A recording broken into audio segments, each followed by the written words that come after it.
It's not magic or anything paranormal, but I know I undergo a molecular change when I slide into that seat. You're in control, my friend.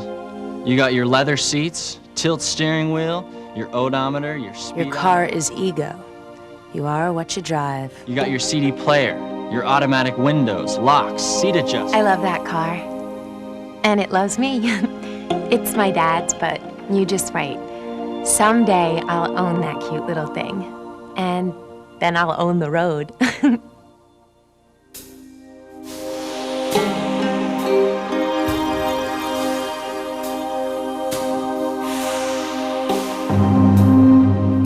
Driving's okay. It's just okay. It can be fun, and it can be scary. There are two sides to it. The freedom and the reality. See, when you're driving, you make your own reality. I feel like I'm a taxi for everyone. See, at first I didn't mind, but then now that I have my license, of course my parents expect me to run errands, and I gotta pick up my brother and sister and take them places. And then my friends are always wanting rides. Well, the reality is the responsibility. When you get a handle on it, you can be okay. But there's a lot to learn that they don't teach you in driver's ed. So I said to her, can you believe what he's actually wearing? And I went to the game and he was sitting right next to her.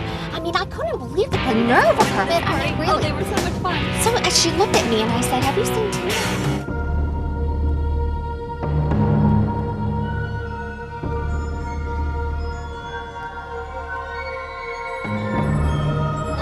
I mean, like, he was all beautiful and everything, and like she has a chance.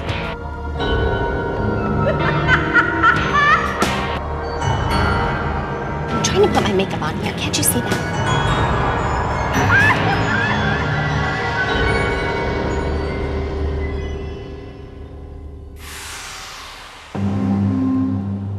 All right. Driving can have its not-so-great side. And there's other drivers. There's tailgaters. There's people eating. There's people on their cell phones. People who weave in and out of traffic. People who don't signal. Oh, wow, that drives me crazy. There are many distractions. Many drivers who are impaired. They drink and they drive. They are so fabulous. At least they think they are. I've actually seen guys change their shirts while they're driving on the expressway. Now that would be distracting. When the drive is too familiar. When you think this is nothing and you're bored and your mind wanders and you start to think of something someone said to you or something you should have said. Bam, bam, bam, bam, bam, bam, you know, and he's trying to change the station. And someone's always saying, hey, check out the babe, or great set of wheels, Brad, or is that a Viper? His mom, whenever someone else drives, sits in the passenger seat and stomps on the brake pedal as if she had one. Yeah, well, I wish she'd give me a break. She always grabs the handle above the door. That's a real confidence builder. I don't know, it makes me nervous. Well, no offense, son, but you make us nervous. You're so, You know, and I'm like, a Viper? You know, where? Where? Dad, if you only knew how careful I am. It's not that you can't drive, it's just you were so anxious to get your license. I passed the test. It's not about a test. It's about experience and the fact that, well, you don't have enough. Yeah, but I've got great reflexes. See, it's like he doesn't trust me. When I'm driving, I concentrate on driving. Completely. Really? You listen to the radio? Well, yeah, it keeps me alert. You know, focused. Ever open a can of soda while you're driving? When I need the caffeine. Show us how you open a can of soda while you're in the middle of driving. Okay, look. I trust you. I just know how dangerous it is out there. Well, I'm gonna have to find that out for myself.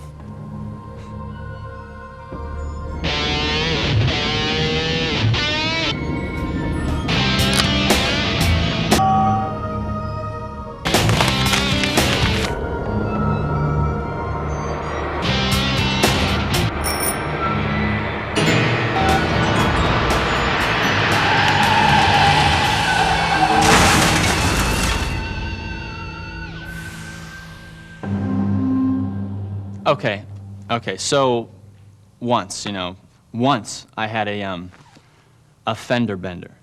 So if you're speeding and no one is there, are you really breaking the law? Does it count as an accident if it wasn't your car?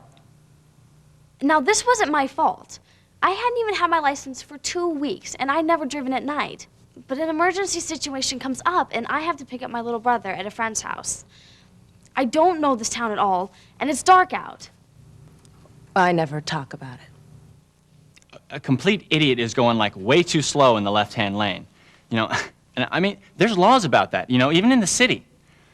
And I had just finished getting out of this like deep, solid traffic, you know, and I'm in no mood for this right now. And so I'm trying to pass this guy. Okay, it was on the right, but that's not the point, see? I could tell I'm getting this look from him, you know, it's for sure this guy is looking directly at me. You know, I could see the gap closing real fast, and all I could think of is... I mean, no one ever sees it the way you see it. Like the other day, I'm approaching this curve, and I'm totally in control, and I'm thinking to myself, I'm not breaking any laws. Except I forgot about the laws of physics. So my friend started this food fight in my car. That made it really hard for me to drive. And then there was this creep on my tail who This came... is the first time that I'm hearing this. I was going way slow, and I could tell people were mad, but I had no choice. I was trying to read a map. I couldn't even find the street signs, let alone read them.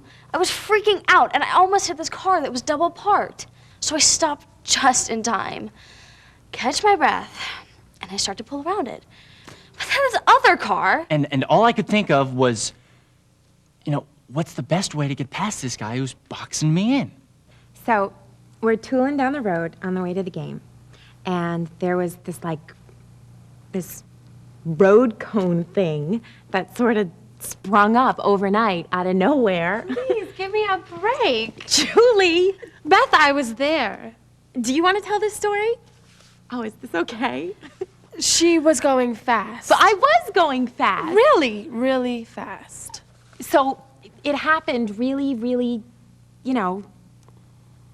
I thought I was in this kind of zone, you know?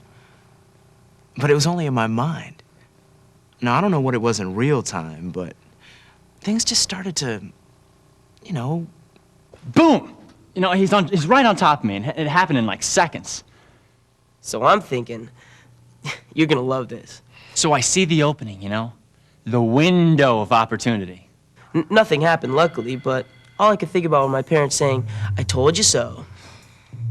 The outside world had other plans for me, in the form of gravel. I was going so slow. Reaching Dr. Statement. Dr. Statement, please. It starts right off with people in your face asking you questions. You're looking through your wallet, your glove box. There's forms at the police station, the hospital, signing things. You're making calls. The cell phone is, of course, gone. Now I don't want to see or hear another phone. You can't believe what it's going to cost. And there goes college. Now I need more money, so I fill out more forms so I get a second job. I'm taking the bus, which goes over great with the ladies, let me tell you. I know way more about insurance and liability and spinal cords than I ever wanted to know. The mail is now forwarded to my mom's house, where I'm staying till whenever. Every day it's like, what's next? What's the new thing? Scott's doing... He's still recovering. It's been 6 months. He's forgiven me. Imagine that.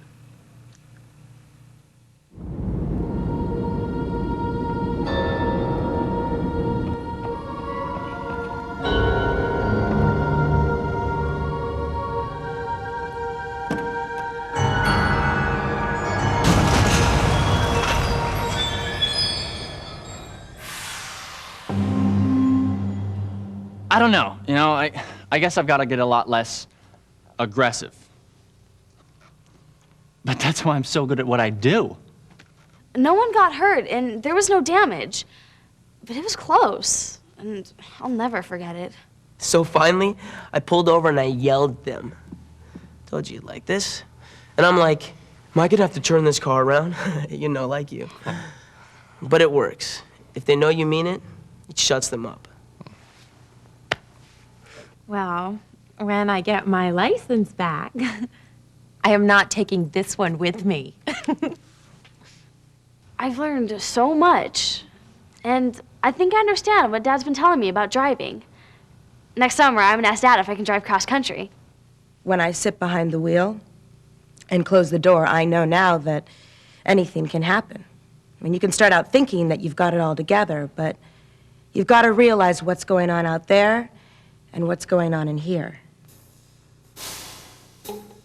Your eyes are moving from the road ahead to your mirrors, side to side, using your peripheral vision, listening.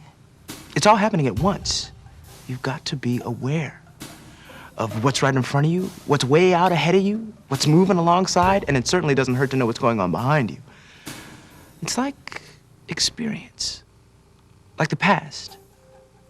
Don't dwell on it, but use it to help you out, to help you move forward. Okay, I'll tell you what happened. Is there time?